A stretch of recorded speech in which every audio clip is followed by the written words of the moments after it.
हिते नाज़रन खे breaking news ईंदा आहियूं त तुर्की जे गादी वारे शहर इनकरा में धमाको थियो आहे। तुर्क मीडिया जो चवणु आहे त धमाको एविएशन हेडक्वार्टर में थियो आहे। तुर्क मीडिया मूजिब धमाके सबबि जानी नुक़सान जो बि ख़दशो आहे।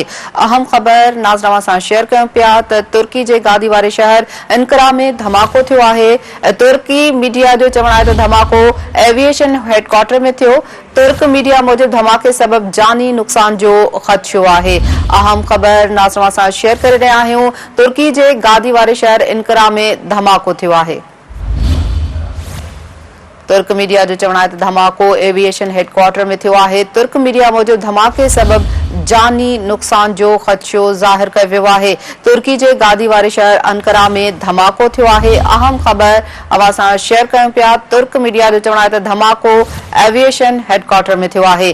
तुर्क मीडिया मूजिब धमाके सबबि जानी नुक़सान जो ख़दशो ज़ाहिर कयो वियो आहे।